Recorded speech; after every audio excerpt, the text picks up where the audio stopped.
हाय, कैसे हैं आप सभी। आई होप आप सभी बहुत अच्छे होंगे और वीडियो को देख रहे होंगे और बहुत कुछ सीख रहे होंगे, है ना।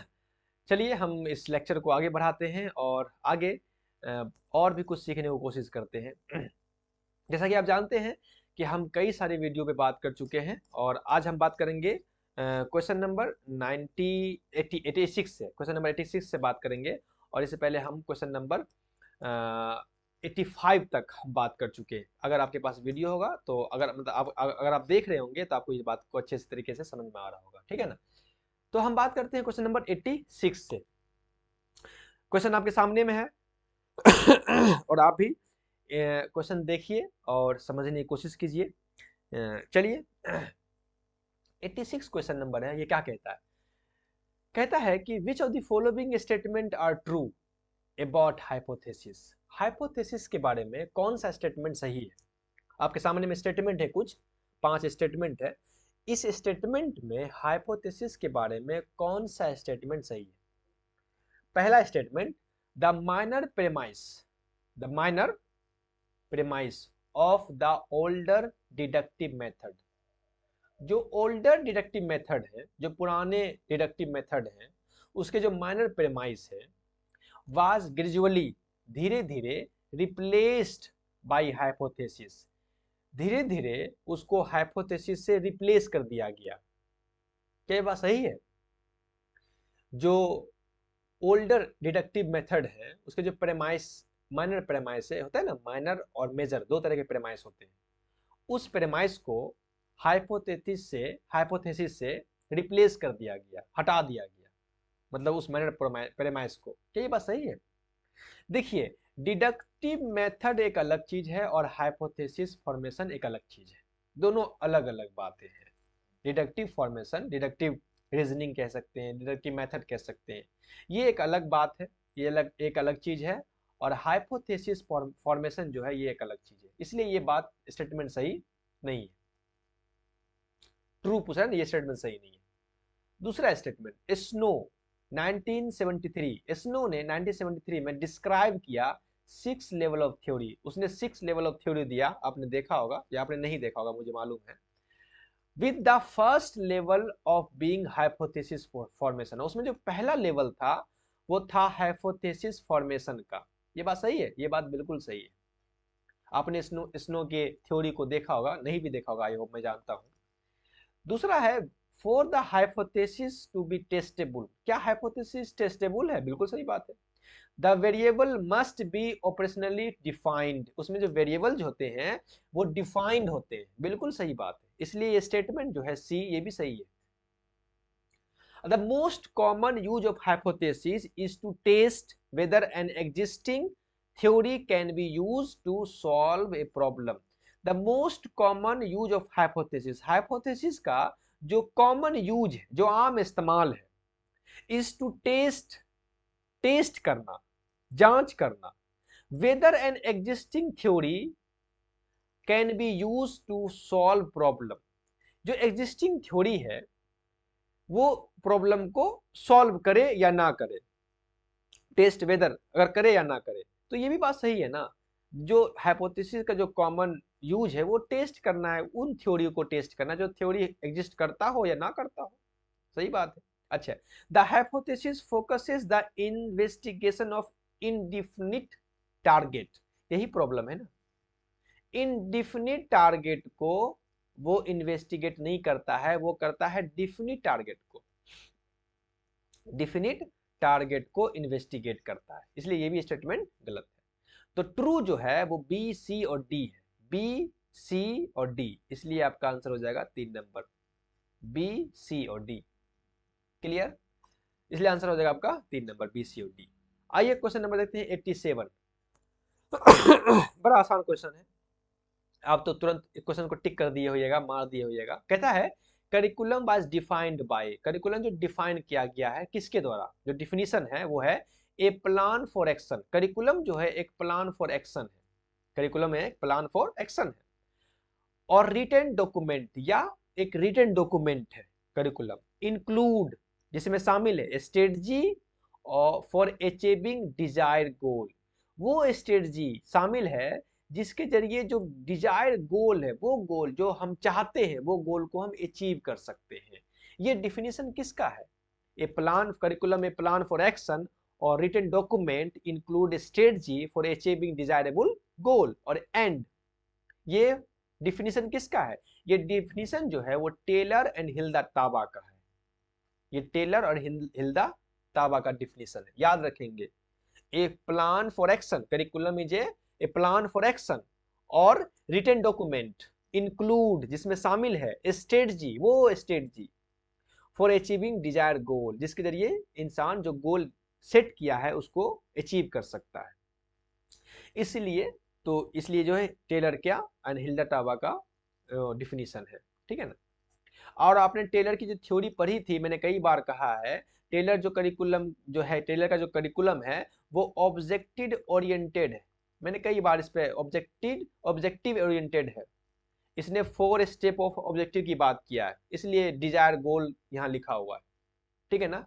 तो आइए, और अच्छा, अब यहाँ गैलन सेलर है, यहाँ टैनर एंड टैनर है, और यहाँ ओलिवा है। इन लोग भी जो है करिकुलम को डिफाइन किए हैं, तो उसको भी हम देख लेते हैं ताकि आपके दिमाग में रहे, तो आप सब बातों को समझ जाएं। तो टेलर एंड हिल्दा ताबा जो है वो करिकुलम को डिफाइन किया 1961 में, कहा curriculum is a plan for action. Curriculum जो है एक प्लान फॉर एक्शन है और रिटन डॉक्यूमेंट या रिटन डॉक्यूमेंट है डैट, जो जिसमें इंक्लूड्स हैं स्ट्रेटजी, वो तरीके जिसके जरिए हम अचीव कर सकते हैं डिजायरेबल गोल्स और एंड्स को। जो हमने गोल तय किया उसको हम हासिल कर सकते हैं। ये डिफिनीशन तो उसका है क्लियर।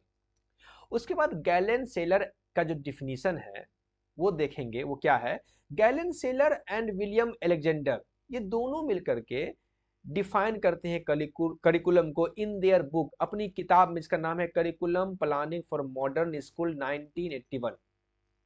उसमें ये कहते हैं कि curriculum is a plan for providing set of learning opportunities. Curriculum जो है एक प्लान है, एक प्लान जो प्रोवाइड करता है एक सेट ऑफ लर्निंग अपॉर्चुनिटीज, एक सेट ऑफ लर्निंग अपॉर्चुनिटीज, सीखने का एक सेट, सीखने के मौके का एक सेट, एक पूरा सेट करता है फॉर पर्सन, इंसानों के लिए, टू बी एजुकेट, ताकि वो एजुकेट हो सके, ताकि वो शिक्षा हासिल कर सके। और टैनर एंड टैनर जो है वो कहता है, वो जोर देता है कि इम्फेसाइज, वो जोर देता है करिकुलम एज ए डायनेमिक।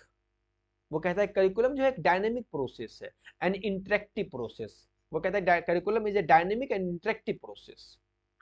ओलिवा जो है 1982 में वो करिकुलम को डिफाइन करता है कि डिफाइन करिकुलम कहता है कि as a plan learning experience, curriculum as a plan learning experience, curriculum as a plan learning experience, वो इस तरह से करिकुलम को डिफाइन करता है। तो इस तरह से इन तमाम लोगों के डिफिनीशंस हैं। अगर आपके जहन में ये बातें हो तो आप थोड़ा सा, आपका कंसेप्ट और साफ होगा, आप चीज़ों को और बारीकी से समझ पाएंगे, आपका आंसर टिक करना आसान हो जाएगा। तो ठीक है ना। तो टेलर कहता है करिकुलम को एक प्लान फॉर एक्शन है, रिटन डॉक्यूमेंट है, जिसमें वो स्ट्रेटजी शामिल है जिसके जरिए जो है जो डिजायर गोल है उस गोल को हम अचीव कर सकते हैं। गैलन सेलर और एलेक्जेंडर जो है वो अपनी किताब में curriculum planning for modern schools में वो करिकुलम को डिफाइन करता है। वो कहता है करिकुलम एक प्लान है जो हमें एक set of learning opportunity provide करता है ताकि हम एजुकेट हो सके। टेनर एंड टेनर डिफाइन करता है कि करिकुलम जो है एक डायनेमिक एंड इंटरेक्टिव प्रोसेस है। ओलिवा जो है वो कहता है कि curriculum as a plan learning experience, curriculum जो है एक प्लान लर्निंग एक्सपीरियंस है। तो ये लोग अलग अलग लोग जो हैं करिकुलम को अलग तरह से डिफाइन करते हैं, जो आपके सामने में है। आप इन चीज़ों को देखेंगे ताकि आप बातों को समझें और आपके लिए समझना, समझाना और क्वेश्चन डील करना आसान हो, ठीक है ना। आइए क्वेश्चन नंबर आगे बढ़ते हैं। तो इसका आंसर हो जाएगा आपका टेलर एंड हिल्डा ताबा 1962, ठीक है ना। नेक्स्ट क्वेश्चन है 88। 88 क्वेश्चन कहता है कि these are dominant trait, these are dominant trait, trait मतलब गुण, ऑफ वंस पर्सनैलिटी, कोई इंसान के व्यक्तित्व का ये डोमिनेंट ट्रेट है, ये एक प्रभावशाली गुण है, विच में जो dominant personality to such an extent that the person may become known for those traits only.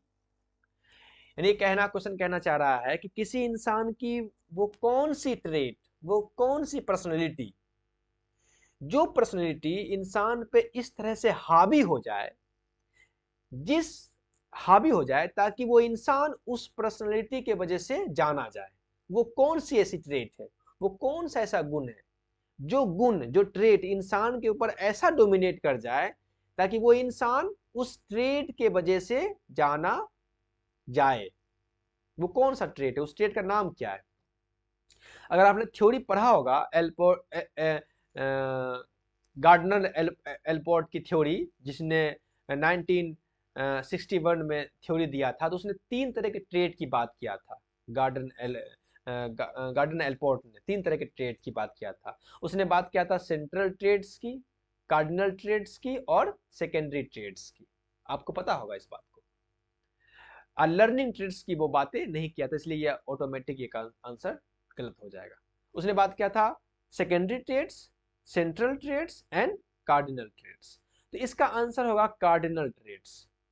Cardinal traits वो ट्रेड्स होते हैं जो एक इंसान के खास ट्रेड्स हैं, जिसकी वजह से वो इंसान जाना जाता है। आइए हम बात कर लेते हैं आगे, ताकि आपको समझ में आ जाए। गार्डन एल्पोर्ट्स ट्रेड्स थ्योरी, उन्होंने जो ट्रेड्स थ्योरी दिया था 1961 में, उसने कैटेगराइज ट्रेड्स इनटू 3 लेवल्स। उसने ट्रेड्स को 3 लेवल में कैटेगराइज किया, बांट दिया। उसमें पहला नाम रखा cardinal traits, second central traits and third secondary traits. ठीक है ना? ये गार्डिनल ट्रेड्स क्या है? गार्डिनल ट्रेड्स समझिएगा, according to psychologist Gordon Allport के मुताबिक, cardinal traits are rare and often become the core of person's identity। Gordon कहता है, एल्पोर्ट गार्डन एल्पोर्ट कहता है कि जो कार्डिनल ट्रेड्स हैं, ये कार्डिनल ट्रेड्स एक रेयर ट्रेड्स हैं, दुर्लभ ट्रेड्स हैं, और ये हमेशा often become the core of persons identity, और ये हमेशा एक इंसान के कोर, पर्सन्स की कोर आइडेंटिटी बनता है, और उस ट्रेड्स की वजह से वो इंसान जाना जाता है। मिसाल तौर पर एक बात है अल्ट्रुइज्म। अल्ट्रुइज्म मतलब होता है दूसरों का उपकार करने का सिद्धांत, उसे कहते हैं अल्ट्रुइज्म। मिसाल तौर पर मदर टेरेसा, मदर टेरेसा के अंदर अल्ट्रुइज्म थी, यानी दूसरों के का उपकार करने का सिद्धांत उसके अंदर था।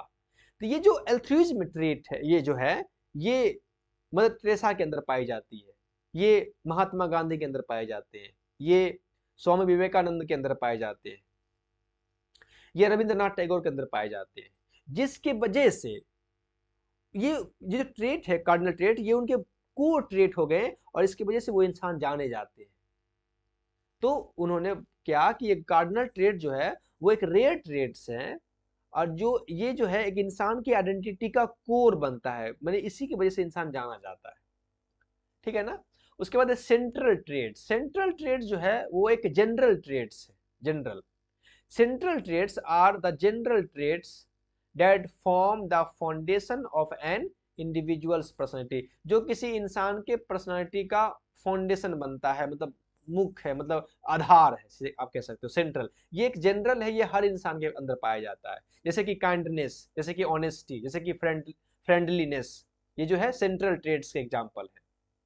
और ऑल्थ्रिज्म जो है वो कार्डिनल ट्रेड्स के एग्जांपल्स हैं। ऑल्थ्रिज्म मतलब दूसरे का उपकार करने का सिद्धांत, ये हर लोग के पास नहीं होता, ये कोई खास लोग के पास ही होता है।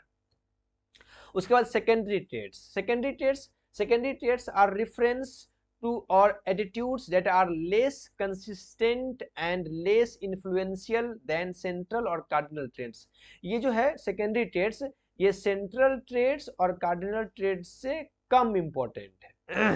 They can vary depending on the situation, और ये ट्रेड जो है वो सिचुएशन में डिपेंड करता है, अलग अलग सिचुएशन पे लोग के अंदर देखने को मिलता है ये सेकेंडरी ट्रेड। जैसे कि मिसाल तौर पर enjoy a particular type of music और हॉबी।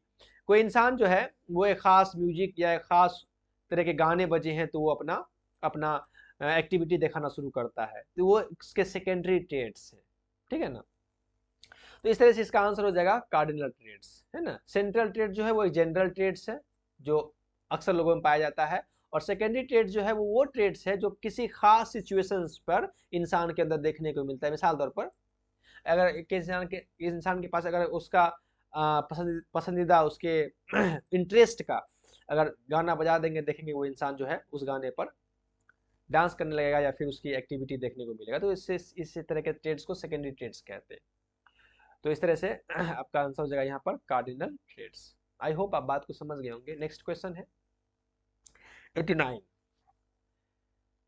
89 क्वेश्चन कहता है कि who was the chairperson of national commission on teacher.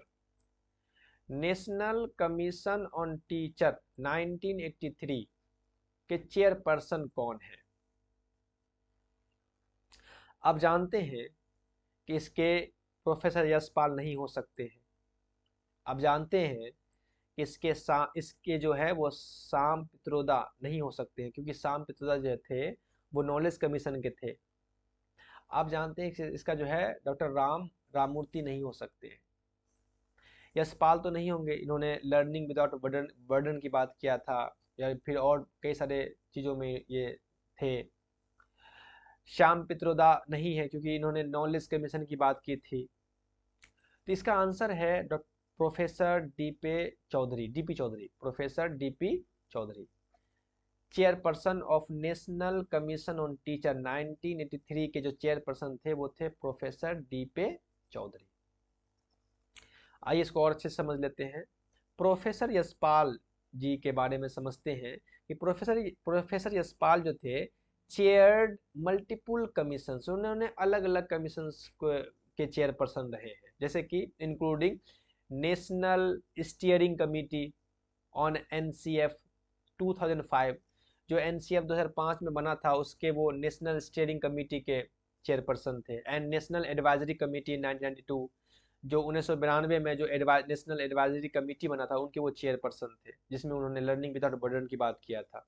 तो यशपाल जी जो है वो इन चीज़ों पे उन्होंने काम किया। फिर आचार्य राममूर्ति जी के बारे में अगर बात किया जाए तो आचार्य राममूर्ति जो है, Acharya Ramamurti was headed the review committee of 1990। 1990 में जो रिव्यू कमेटी हुआ था उनको उन्होंने हेड किया था। Popularly known as Ramamurthy review committee, जो बाद में राममूर्ति रिव्यू कमेटी के नाम से जाना गया, बाद में नहीं उसी वक्त। और for evaluating the progress of the national policy on education 1986। ये जो रिव्यू कमेटी ऑफ 1999 में बना था, 1990 में जो रिव्यू कमेटी बना था जिनको हेड कर रहे थे आचार्य राममूर्ति, ये रिव्यू कमेटी का क्या काम था? इसका काम था जो NPE national policy of education 1986 में जो बना था उसको रिव्यू करना, उसके प्रोग्रेस को इवेलुएट करना और रिव्यू करना, ये उसका काम था। ठीक है ना। उसके बाद प्रोफेसर डीपी चट्टोपाध्याय, जो प्रोफेसर डीपी चट्टोपाध्याय जो थे the chairperson of national commission on teacher 1986, जो मैंने आपसे पहले कहा। और साम पित्रोदा, याद रखिएगा आप इसको, साम पित्रोदा जो है, साम Pitroda was the chairperson of national knowledge commission 2005 से 2009 तक। जो नेशनल नॉलेज कमीशन हुआ था 2005 से 2009 तक, उनके वो चेयरपर्सन रहे थे। जिस पर फोकस किया गया था, ध्यान दिया गया था ऑन एजुकेशन से कि इनोवेशन पे ध्यान दिया गया था, नॉलेज बेस्ड इनिशिएटिव्स पे फोकस किया गया था। तो इस तरह अलग अलग लोगों ने अलग अलग कई सारे कमेटी के चेयरपर्सन रहे हैं, मेंबर्स रहे हैं, जिन्होंने एजुकेशन में अपना योगदान दिया। तो आई होप आप बात को समझ गए होंगे, लेकिन समझने से बात नहीं बनता है, वीडियो को रोक करके और नोट्स करने से बात बनता है। जो इम्पोर्टेंट पॉइंट है, जैसे कि यशपाल साहब कहाँ कहाँ काम किए, राममूर्ति साहब कहाँ काम किए, डीपी चट्टोपाध्याय साहब कहाँ काम किए, साम पित्रोदा जी कहाँ काम किए, तो जो इम्पोर्टेंट पॉइंट होते हैं उसके आपको नोट डाउन करना चाहिए, ताकि आपको अगर अलग एग्जाम में कुछ अलग क्वेश्चन हो इससे रिलेटेड तो आप उसको डील कर सके। ठीक है ना। तो इसका आंसर हो जाएगा प्रोफेसर डीपी चट्टोपाध्याय। ठीक है ना। तो आइए question number last and not the last नहीं है, अभी चलता रहेगा। 90 कहता है कि which of the following statement are true. कौन सा स्टेटमेंट ट्रू है, सही है? As per functionalism perspective. आपने फंक्शनलिज्म के बारे में पढ़ा था, आपने इमाइल दुर्खिम को पढ़ा है, आपने इमाइल दुर्खिम के फंक्शनलिज्म पर्सपेक्टिव को पढ़ा है। Perspective of sociology of education आपने पढ़ा है, कई बार क्वेश्चंस पिछले बार भी हम डिस्कस कर चुके हैं इस पॉइंट को। तो चलिए कहते हैं कि कौन सा स्टेटमेंट जो है वो सही है, which statement is true as per functionalism perspective on sociology of education. जो सोशियोलॉजी ऑफ एजुकेशन जो है, सोशियोलॉजी ऑफ एजुकेशन के पर्सपेक्टिव में जो फंक्शनलिज्म का जो कौन सा स्टेटमेंट जो है सही है। पहला कहता है कि the major function of education, जो एजुकेशन का जो मेजर फंक्शन है, is the transmission of society's norms and values. बिल्कुल सही बात है। जो एजुकेशन जो है, एजुकेशन उसका जो मेजर फंक्शन है, मेजर काम है, वो है ट्रांसमिट करना, आगे बढ़ाना समाज के नॉर्म्स को और उसके वैल्यूज को। बिल्कुल सही बात है, यही कंसेप्ट कहलाता है सोशलाइजेशन। सोशलाइजेशन ये कंसेप्ट कहलाता है सोशलाइजेशन, सोशलाइजेशन TION, सोशलाइजेशन ये कंसेप्ट कहलाता है सोशलाइजेशन। बिल्कुल सही बात। फिर आगे, school serves as a function that can not be provided either family or peers. जो कहता है कि स्कूल जो है, जो फंक्शन प्रोवाइड करता है, फंक्शन सर्व करता है, वो फंक्शन ना तो फैमिली प्रोवाइड कर सकता है और ना ही पेयर्स दोस्त प्रोवाइड कर सकता है। बिल्कुल सही बात है। स्कूल का एक अपना इंपॉर्टेंट है, अपना इंपॉर्टेंस है स्कूल का इंसानों के ऊपर। फिर कहता है कि school is a focal, focal कहते हैं सेंट्रल, केंद्र, सेंट्रल। Focal socialisation agency. बिल्कुल, स्कूल जो है एक सामाजिकरण का एक सेंट्रल पार्ट है। बिल्कुल सही बात है। तो ये भी सही है, ये भी सही है, ये भी सही है। अच्छा, educational system is a part of super structure and reproduce ruling ideology. ये प्रॉब्लम हो गया। Educational system is a part of super structure, education system जो है वो सुपर स्ट्रक्चर का पार्ट है। एंड रिप्रोड्यूस, ये रिप्रोड्यूस करता है रूलिंग क्लास, रूलिंग आइडियोलॉजी को। ये बात जो है वो फंक्शनलिज्म के पर्सपेक्टिव से नहीं है। ये बात जो है वो मार्क्स के कन्फ्लिक्ट थ्योरी से है, या पाउलो फ्रेरी के क्रिटिकल पेडागोजी से जुड़ा हुआ है। मार्क्स ने कहा था ना कि एजुकेशन का काम है रूलिंग, जो आइडियोलॉजी है, वो आइडियोलॉजी जो सत्ता पर अधिकार जमाया हुआ है उसको रिप्रोड्यूस करना। तो ये बात जो है फंक्शनलिज्म के पर्सपेक्टिव से नहीं है, ये बात जो है कार्ल मार्क्स से कन्फ्लिक्ट थ्योरी के पर्सपेक्टिव से हो सकता है। फिर mass education began in industrial society. Mass education की जो शुरुआत है, जन शिक्षा की जो शुरुआत है, वो इंडस्ट्रियल सोसाइटी में हुई। ठीक है, and is an established requirement of an industrial society, और इसने इंडस्ट्रियल सोसाइटी को एस्टेब्लिश किया। बिल्कुल सही बात है। अगर आपने एक और क्वेश्चन कहीं पढ़ा, अगर आपने देखा, इससे पहले क्वेश्चन आया था, किस क्वेश्चन कौन सा नंबर था मुझे मालूम नहीं है, उसमें दिया हुआ था कि मास एजुकेशन, जन शिक्षा किसकी देन है, तो उसमें था मॉडर्न एजुकेशन की, ऑप्शन में था। आपने पढ़ा होगा, समझ में आया होगा, और यही टॉपिक है ये। तो ये भी बात बिल्कुल सही है। तो क्वेश्चन जो डी है वो करेक्ट नहीं, वो गलत है, बाकी सब सही है। तो डी गलत हो गया, तो ये गलत हो गया, ये गलत हो गया, ये गलत हो गया, और आपका 4 नंबर सही है। ए सही है, बी सही है, सी सही है और ई सही है। ठीक है, तो आइए थोड़ा सा और देख लेते हैं कि एस्पेक्ट ऑफ फंक्शनलिज्म। फंक्शनलिज्म जो है उसका एजुकेशन में की एस्पेक्ट क्या है। पहला, फंक्शनलिज्म बात करता है सोशलाइजेशन का, फंक्शनलिज्म बात करता है समाजीकरण का। क्या वो कहता है, education is seen as a primary agent. Education जो है एक प्राइमरी एजेंट है ऑफ सोशलाइजेशन, समाजीकरण का एजुकेशन एक प्राइमरी एजेंट है। एजुकेशन प्राइमरी एजेंट है। स्कूल, स्कूल क्या है, स्कूल क्या है, वो प्राइमरी एजेंसी है, प्राइमरी एजेंसी है। याद रखा कीजिए सब बातों को, प्राइमरी एजेंसी है। अभी अभी बात किया गया यहाँ पर focal socialisation agency, school is focal socialisation agency, भी बात किया गया। स्कूल क्या है, प्राइमरी एजेंसी, यार एजुकेशन क्या है, primary agent, agent of socialization समाजीकरण का। इट टीचेज, ये हमें पढ़ाता है इंडिविजुअल्स, किसी इंडिविजुअल को, the norms, values and cultural practice of their society, helping to integrate them into a social fabric. जो स्कूल है, जो शिक्षा एजुकेशन है, वो हमें एक इंडिविजुअल को norms, values, culture practice of their society, अपने समाज के नॉर्म्स को, वैल्यूज को, कल्चर प्रैक्टिस को वो पढ़ाता है। एंड हेल्प, उससे हेल्प मिलता है to integrate them into the social fabric. और जो समाज का जो फैब्रिक है, समाज में जो फैब्रिक है, उस फैब्रिक से इंटीग्रेट करना सिखाता है। ठीक है ना। उसके बाद है जो फंक्शनलिज्म में जो है वो बात करता है ट्रांसमिशन ऑफ कल्चर की, कल्चर की ट्रांसमिशन का। Education serve as a transmit the culture of society from one generation to the next. जो एजुकेशन है वो ट्रांसमिट करता है किस चीजों को, कल्चर को, हमारे समाज में एक जनरेशन से दूसरे जनरेशन तक। This includes not only knowledge, इसमें सिर्फ नॉलेज नहीं है एंड स्किल्स नहीं है, but also the values and beliefs and the define a society. इसमें वैल्यूज हैं, इसमें बिलीव्स हैं, सिर्फ नॉलेज ही नहीं है, स्किल्स ही नहीं है, वैल्यूज और बिलीव्स, ये सब चीजों को ट्रांसमिट करता है एक जनरेशन से दूसरे जनरेशन तक।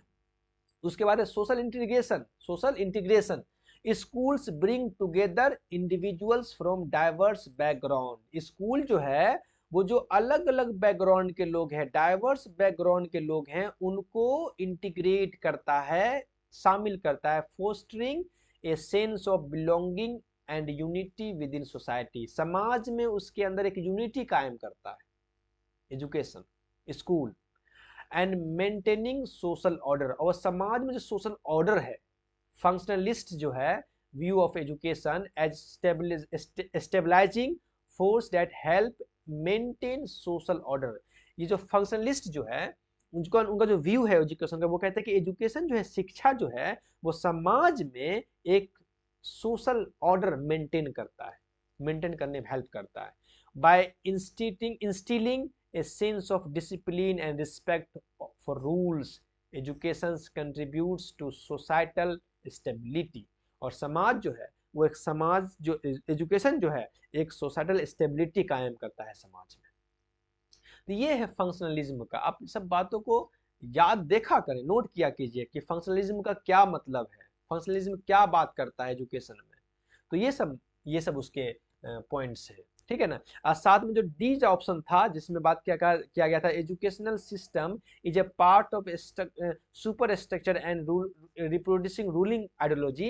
ये जो है is a more align with the conflict theory और क्रिटिकल पेडागोजी नॉट फंक्शनलिज्म। ये जो है ज्यादा कन्फ्लिक्ट थ्योरी और क्रिटिकल पेडागोजी से जुड़ा हुआ स्टेटमेंट है, ना कि फंक्शनलिज्म से। ठीक है ना। इस तरह से आपका स्टेटमेंट जो हो जाएगा, आंसर हो जाएगा 4 नंबर, यानी ए सही है, बी सही है, सी सही है और ई सही है। क्लियर ना। तो इस तरह से हमने 90 क्वेश्चंस को डील कर लिया पूरी तरीके से। नेक्स्ट वीडियो में मैं कोशिश करूंगा कि पैसेज जो है, पैसेज 5-5 नंबर का जो 2 पैसेज होता है, उस पैसेज पे बात करूं। हो सकता है कि ना भी करूं, लेकिन अगर मेरा मन करेगा तो मैं करूंगा, नहीं तो फिर मैं नेक्स्ट क्वेश्चंस को देखूंगा, नेक्स्ट ईयर के क्वेश्चंस को देखूंगा। ठीक है ना। तब तक के लिए वीडियो देखते रहें, नोट्स बनाएं। बहुत कुछ आपको बता दिया गया है इस 90 क्वेश्चंस में। 90 क्वेश्चंस में आपको 500 बातें बताई गई है, 500 से ज्यादा बातें बताई गई है। अगर इन तमाम बातों को अपने दिमाग में रखेंगे तो आप समझें कि आप क्या चीज सीख रहे हैं। ठीक है ना। तो हमने 90 क्वेश्चंस को डिस्कस कर दिया आज के डेट में। इसके बाद जो 2 पैसेज हैं, कोशिश करूंगा मैं उस 2 पैसेज पे बात कर सकूं। हो सकता है कि ना भी कर सकूंगा। अगर ना कर सकूं तो जो उसके बाद जो क्वेश्चंस एग्जाम में आए थे, जो मतलब जो दूसरे मंथ का जो क्वेश्चन है, उस क्वेश्चन पे भी हम बात करेंगे, डिस्कस करेंगे। तो यहाँ तक के लिए इस वीडियो को मैं रोकता हूँ। अपना ख्याल रखें। अगर वीडियो सही लगे, अच्छा लगे, तो प्लीज़ सब्सक्राइब कर सकते हैं तो कर दें, नहीं तो मैं क्या कह सकता हूँ। और अपने दोस्तों से शेयर कर दें अगर आप चाहते हैं कि आपका दोस्त भी कुछ सीखे, समझे। तो अगर आप चाहते हैं तो, नहीं तो नहीं चाहते हैं तो फिर कोई इशू नहीं है। मिलते हैं नेक्स्ट वीडियो में, तब तक के लिए अपना ख्याल रखेंगे। Okay, bye.